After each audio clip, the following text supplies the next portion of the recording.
मैं सियालकोट जा रहा तो जो पहला कलाम पढ़िया ये उन्हें कितने सुनिया नैट से, तो मैंने उन्हें बुलाया। उन्हें कहा जी वो कलाम साढ़े घर पढ़ना है। हुसैन जिंदाबाद, हुसैन जिंदाबाद, हुसैन जिंदाबाद, हुसैन वैरी जो हुसैन दाए, वैरी जो हुसैन दाए ओह बर्बाद, हुसैन जिंदाबाद, हुसैन जिंदाबाद। चीमा साहब सानू को पूछ सकता है कि हुसैन जिंदाबाद क्यों कहते पे हो? कोई दे पिछे कोई दसो ना की उन्होंने क्राइटेरिया कि बुझदा होया दीन वाला दीवा ने बालिया,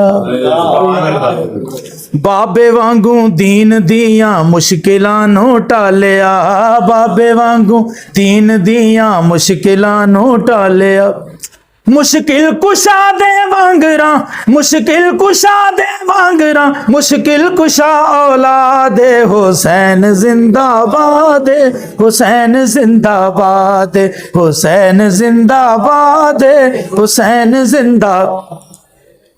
तुसी खोल के वेखो मीडिया ते कुछ ऐसे है ने, मैं कहांगा अल्लाह ताला नूं हदायत ही दवे। कहणगे जी दो शहजादियां दी जंग सी ते उस मौलवी नूं, वैसे उलमाए कराम साडे सिर दा ताज ने, उलमाए हक साडे सिर दा ताज ने, उस मौलवी नूं कह रहा ना कि अखां दिया अन्निया ते दिल दिया नबीनिया। नबीना अख दा होना कोई गल नहीं, मैं हाफिज़े कुरान वेखे ने नबीने, लेकिन दिल दा नबीना हो गया तो खत्म हो गया। अखां दिया अन्निया ते दिल दिया नबीनिया, ओए मुल्ला बेखबरिया ते शो दिया कमीनिया।